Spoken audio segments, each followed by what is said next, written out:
Hello friends, नमस्कार, good evening. आप सभी का बहुत बहुत स्वागत है आपके अपने channel triple C wifi study पर। आज की इस क्लास में आप सभी के लिए 28 मोस्ट इंपॉर्टेंट प्रश्नों को शामिल किया है। ये सभी प्रश्न आपके होने वाले ट्रिपल सी एग्जाम के लिए काफ़ी इंपॉर्टेंट हैं। सो आप सभी को इस क्लास को लास्ट तक अवश्य देखना है और सभी को अपने मॉक टेस्ट रेगुलर करते रहना है। मॉक टेस्ट आप सभी www.triplec-wifi.com पर कर सकते हैं। जिन बच्चों को ट्रिपल सी एग्जाम के लिए ई बुक की आवश्यकता है तो डिस्क्रिप्शन बॉक्स में ई बुक के लिंक दिए गए हैं, जहां से आप सभी ई बुक डाउनलोड कर सकते हैं। तो आइए स्टार्ट करते हैं। आज के सबसे पहला प्रश्न आप सभी के सामने है और यहाँ पर आपको बताना है ओटीपी जनरेट करने के लिए कौन सी विधि मान्य नहीं है। ओटीपी जनरेट करने की कौन सी विधि मान्य नहीं है, आपको ये बताना है। इसमें कौन सा सही जवाब हो जाएगा, बताइएगा। यहाँ पर क्या होगा आपका राइट आंसर। ओटीपी जनरेट करने की कौन सी विधि मान्य नहीं है? रजिस्टर्ड पोस्ट, ईमेल, एसएमएस या कॉल? तो answer is option number first, registered post. OTP अगर आपको जनरेट करना है तो वो आपके मेल पर भी आ सकता है, आपको एसएमएस के थ्रू आ सकता है, कॉल के थ्रू भी आ सकता है, लेकिन रजिस्टर्ड पोस्ट के थ्रू नहीं आ सकता है। तो यहाँ पर यही हमारा सही जवाब हो जाएगा। सेकेंड क्वेश्चन कहता है क्यूआर कोड का आविष्कार कब किया गया था? क्यूआर कोड का आविष्कार कब किया गया था, आपको ये बताना है।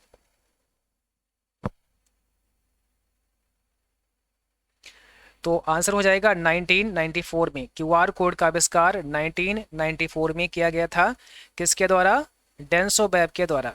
ध्यान रखना है, डेंसोवेब एक कंपनी का नाम है, ठीक है।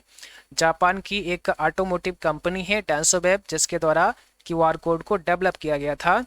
बट पूछेगा तो किसके द्वारा किया गया था, मीन्स पर्सन का नाम अगर आपसे पूछें तो पर्सन का नाम आपको ध्यान रखना है मासाहिरो हारा, ठीक है। मासाहिरो हारा व्यक्ति का नाम है जिसके द्वारा क्यूआर कोड को डेवलप किया गया था, ठीक है। आगे आपको बताना है क्वोशिएंट 54,7 का मान क्या होगा। जहां पर क्वोशिएंट लगा होगा उसे आप कैसे सॉल्व करेंगे, इसका जवाब आपको बताना है।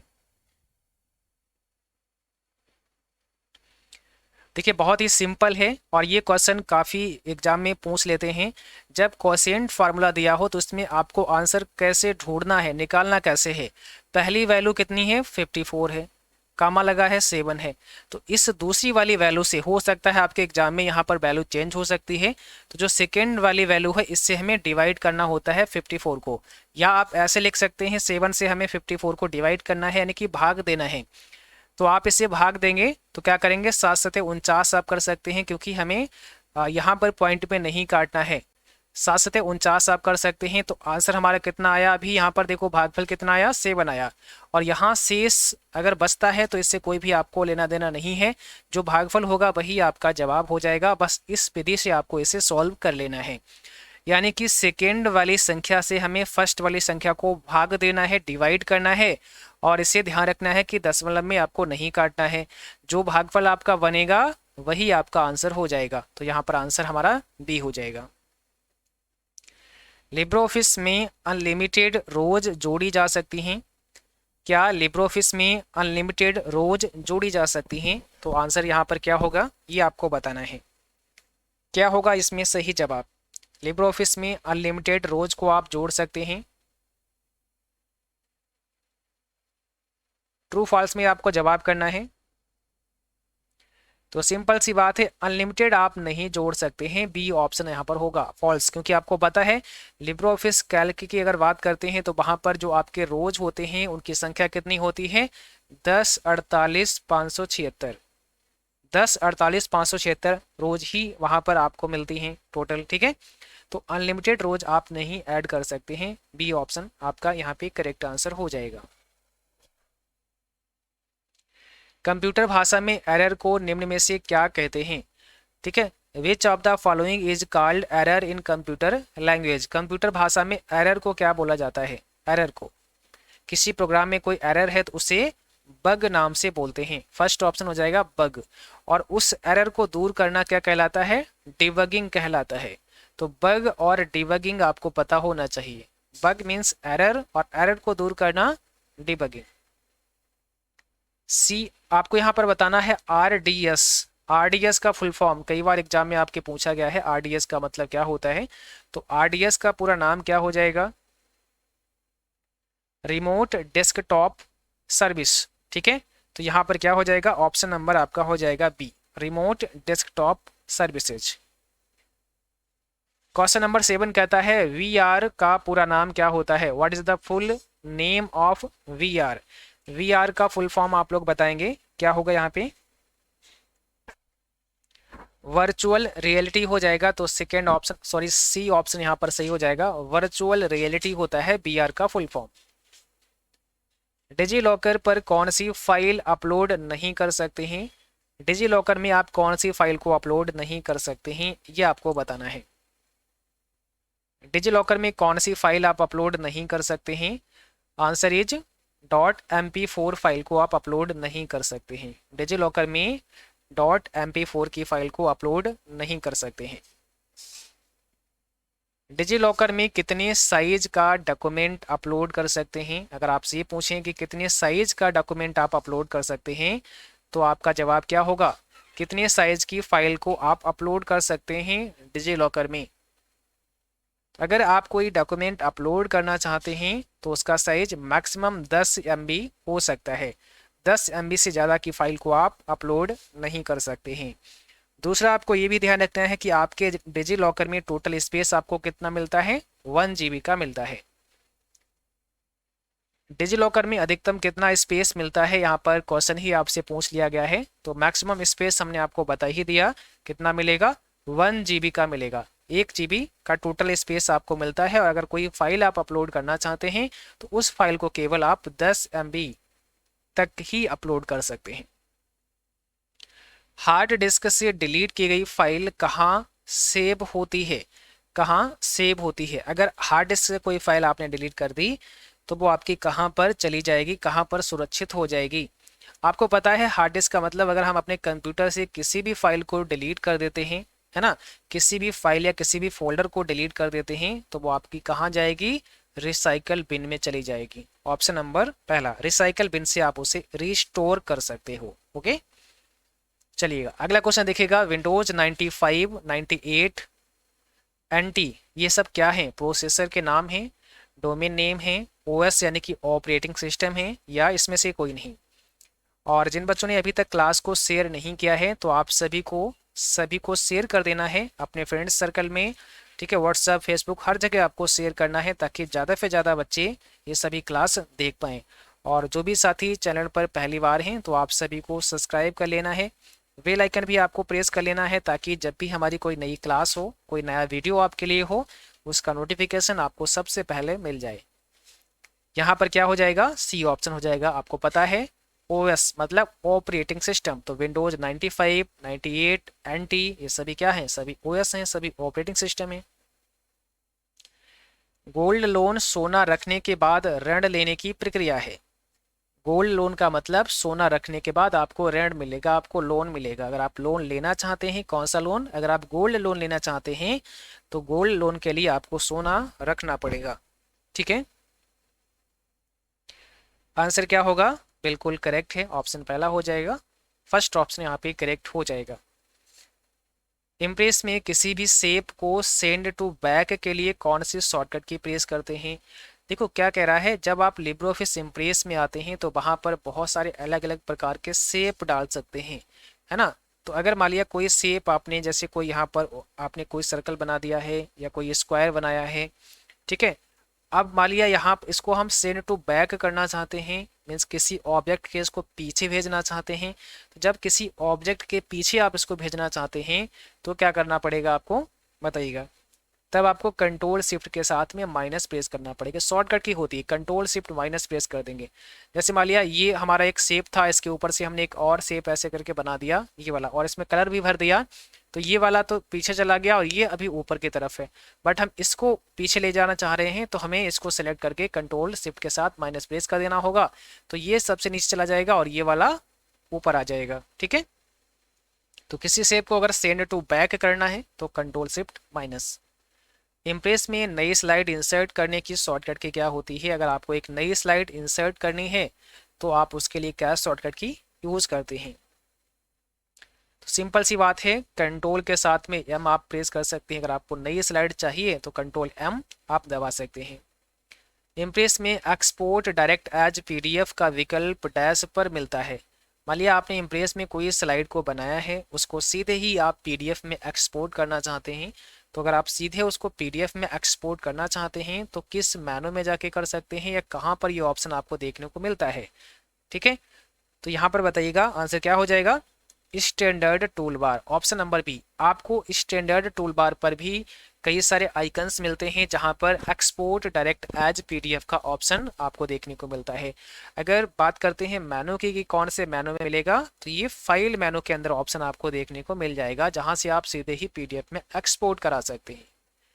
और अगर कोई ये पूछे कि कहाँ पर मिलेगा, तो ये डिपेंड करेगा ऑप्शन के ऊपर। जैसे यहाँ पर फाइल मेनू कहीं दिया नहीं गया है तो आंसर हो जाएगा स्टैंडर्ड टूल बार। ठीक है, कैल्क में किसी सीट को आप किस मेनू में जाकर रिनेम कर सकते हैं? मान लिया अगर आप किसी सीट को, होता है ना जब आप लिब्रे ऑफिस कैल्क में आते हैं तो वहां पर डिफॉल्ट तो एक ही सीट आपको मिलती है, बट आप सीट प्लस वाले साइन से ऐड कर सकते हैं। इस प्लस बटन से आप यहाँ पर सीट ऐड कर सकते हैं, जितनी भी सीट ऐड करना चाहें, सीट 1, सीट 2, सीट 3 ऐड कर सकते हैं। इनको हमें रिनेम करना है तो एक तो हम यहाँ इस सीट पर राइट क्लिक करके भी रिनेम कर सकते हैं, बट ये कह रहे हैं कि आपको किस मेनू में जाना पड़ेगा रिनेम करने के लिए, कहाँ पर किस मेनू में जाकर के आप ये कर सकते हैं, ये आपको बताना है। सिंपल सी बात है, सीट मेनू में ही जाना पड़ेगा। सीट मेनू में जब आप जाएंगे लिब्रे ऑफिस कैल्क में तो वहां से भी आप सीट को रिनेम कर सकते हैं और सीट पर राइट क्लिक करके भी कर सकते हैं, दोनों तरह से आप कर सकते हैं। ठीक है, आईएफएससी का फुल फॉर्म क्या होता है? आईएफएससी का फुल फॉर्म आप लोग बताएंगे। आईएफएससी का फुल फॉर्म क्या होता है? ऑप्शन फर्स्ट हो जाएगा इंडियन फाइनेंशियल सिस्टम कोड हो जाएगा, फर्स्ट ऑप्शन यहाँ पे राइट है। यूपीआई किसके द्वारा विकसित किया गया है? यूपीआई को किसके द्वारा विकसित किया गया है, आप सभी को ये बताना है। यूपीआई को किसके द्वारा विकसित यानी कि डेवलप किया गया है, बताइएगा।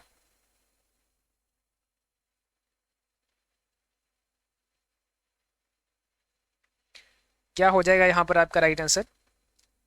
तो यूपीआई को एनपीसीआई के द्वारा डेवलप किया है। एनपीसीआई के द्वारा यूपीआई को डेवलप किया गया या लॉन्च किया गया है। और अगर पूछे कब लॉन्च किया गया है तो 2016 में। ठीक है, यूपीआई किसके द्वारा विकसित किया गया? एनपीसीआई के द्वारा। कब किया गया? 2016 में किया गया, आपको ये ध्यान रखना है 2016 में। यूपीआई का फुल फॉर्म क्या होता है? यूनिफाइड पेमेंट्स इंटरफेस होता है। यूनिफाइड पेमेंट्स इंटरफेस होता है यूपीआई का फुल फॉर्म। ठीक है, तो ये चीज़ आपको ध्यान रखना है। बाकी एनपीसीआई का अगर आपसे फुल फॉर्म पूछें तो एनपीसीआई का क्या होता है, एक बार सभी बच्चे कमेंट बॉक्स में बताएंगे एनपीसीआई का फुल फॉर्म क्या होता है।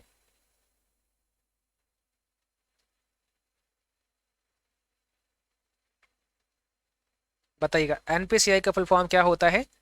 तो national payments corporation of India हो जाएगा एनपीसीआई का फुल फॉर्म। पहली एआई प्रोग्रामिंग भाषा कहा गया है। फर्स्ट एआई प्रोग्रामिंग भाषा कौन सी है? फर्स्ट आर्टिफिशियल इंटेलिजेंस की लैंग्वेज कौन सी है, बताओ। आंसर इज लिस्प हो जाएगा, जिससे लिस्ट प्रोसेसिंग के नाम से भी आप लोग जानते हैं। यहाँ पर आरपीए का अर्थ क्या होता है? आरपीए का फुल फॉर्म क्या होता है, आपको ये बताना है। आरपीए भी कई बार एग्जाम में पूछते हैं, तो याद रखना है रोबोटिक प्रोसेस ऑटोमेशन हो जाएगा, ऑप्शन नंबर बी। ठीक है, robotic process automation. SMTP protocol का पोर्ट नंबर आपको बताना है। एसएमटीपी का full form simple mail transfer protocol होता है। इसका पोर्ट नंबर कितना होगा ये आपको बताना है। Answer is 25। एसएमटीपी का पोर्ट नंबर 25 होता है। टीसीपी आईपी का अर्थ है, आपको बताना है टीसीपी आईपी का क्या मीन है, क्या मतलब है, क्या अर्थ है इसका। Answer is transmission control protocol and internet protocol, तो बी ऑप्शन आपका हो जाएगा यहाँ पर। ठीक है, यह एक प्रकार का सूचना प्राप्ति टूल है जो अमेरिका में विकसित हुआ, बताइए क्या होगा इसमें राइट आंसर। यह एक प्रकार का सूचना प्राप्ति टूल है जो अमेरिका में विकसित हुआ, तो इसमें कौन सा हो जाएगा? Option number C, gopher. ठीक है, तो राइट आंसर यहाँ पर आपका सी हो जाएगा। 25 में आप लोग बताएंगे इस सर्विस के माध्यम से आप किसी को भी संदेश भेज व प्राप्त कर सकते हैं। इस सर्विस मीन्स इसमें से किस सर्विस, ठीक है, किस सर्विस से, ईमेल, गोफर, एफटीपी, www, इस सर्विस के माध्यम से आप किसी को भी संदेश भेज सकते हैं या प्राप्त भी कर सकते हैं। तो राइट आंसर यहाँ पर हो जाएगा ईमेल, ऑप्शन नंबर पहला। ईमेल का फुल फॉर्म क्या होता है? इलेक्ट्रॉनिक मेल होता है। ईमेल से आप कितने साइज की फाइल को अपलोड कर सकते हैं? तो 25 MB तक की फाइल को आप अपलोड कर सकते हैं। टोटल ईमेल में कितना स्टोरेज मिलता है? 15 GB का मिलता है, 15 GB का मिलता है। यह प्रोटोकॉल यूजर को रिमोट कंप्यूटर से कनेक्ट करने में सहायक होता है। कौन सा प्रोटोकॉल यूजर को रिमोट कंप्यूटर से कनेक्ट करने में सहायक होता है? क्या होगा यहाँ पे राइट आंसर आपका? आंसर नंबर यहाँ पर हो जाएगा सी, ऑब्जेक्ट यहाँ पर हो जाएगा ऑप्शन नंबर सी, जिसे टेलनेट के नाम से जानते हैं। इंटरनेट की इस सर्विस द्वारा आप विभिन्न विषयों पर चर्चा कर सकते हैं। किस सर्विस के द्वारा विभिन्न विषयों पर आप चर्चा कर सकते हैं? बताइए। आंसर इज यहाँ पर हो जाएगा न्यूज ग्रुप, ऑप्शन नंबर पहला आपका करेक्ट होगा। इस सेवा का प्रयोग इंटरनेट यूजर डोमेन नाम तथा संगठन से संबंधित सूचना प्राप्त करने में होता है। किस सर्विस का इस्तेमाल इंटरनेट यूजर डोमेन नाम तथा संगठन से संबंधित सूचना को प्राप्त करने के लिए होता है? ठीक है, तो यहाँ पर हो जाएगा हु इज, सॉरी यहाँ पर आपका हु इज हो जाएगा सी ऑप्शन। ठीक है, यहाँ पर आपका क्या होगा? ठीक है, सी ऑप्शन हो जाएगा हु इज, ये आपको ध्यान रखना है। तो आज की क्लास बस यहीं तक थी। उम्मीद करता हूँ कि आप सभी को क्लास पसंद आई होगी। क्लास अच्छी लगी हो इसे लाइक करना है, शेयर करना है, और जो भी साथी चैनल पर पहली बार हैं आप सभी को सब्सक्राइब करना है, साथ में बेल आइकन भी ऑन कर लेना है ताकि नोटिफिकेशन भी आप सभी को मिलते रहे। और अभी इस क्लास का PDF भी आप सभी के लिए अवेलेबल हो जाएगा, तो PDF आप सभी स्टडी मटेरियल में जाकर के डाउनलोड कर सकते हैं। बाकी रेगुलर आपको क्लास करने हैं, इससे पहले जो भी क्लास कराए हैं उनको आपको देखना है। जो प्लेलिस्ट हमने आपको बताई है, जैसे लिब्रो ऑफिस नाम की प्लेलिस्ट है, CCC प्रीवियस पेपर नाम की प्लेलिस्ट है, CCC advance mock test series नाम की प्लेलिस्ट है, जिसको बिल्कुल भी नहीं मिस करना है। CCC advance mock test series अगर आपने नहीं देखा है तो उसको पूरा अच्छे से देख लेना है, समझ लेना है। ठीक है, बाकी जिन बच्चों ने PDF लिया है आपको अच्छे से PDF से तैयारी करनी है, जिन बच्चों ने कोर्स लिया है आपको अच्छे से कोर्स से तैयारी करनी है, और जिन बच्चों का फरवरी में एग्जाम होने वाला है, यानी कि अगर आप 31 दिसंबर तक अप्लाई कर देते हैं तो आपका एग्जाम कब होगा? फरवरी में होगा। 31 दिसंबर 2021 तक अगर अप्लाई करते हैं तो फरवरी में आपका एग्जाम होगा। और फरवरी बैच आप सभी ज्वाइन कर सकते हैं हमारे CCC wifi stream mobile application पर, जहां पर आपको 7 PM पर क्लास मिलती है। 7 PM पर लाइव क्लास आपकी होती हैं CCC फरवरी एग्जाम के लिए, तो उस बैच को आप सभी ले सकते हैं। बाकी ज़्यादा जानकारी के लिए आप हमें व्हाट्सअप कर सकते हैं। व्हाट्सअप नंबर है 9452299436, यहाँ पर आप हमें मैसेज कर सकते हैं, व्हाट्सअप कर सकते हैं। ठीक है, तो आज की क्लास बस यहीं तक रहेगी।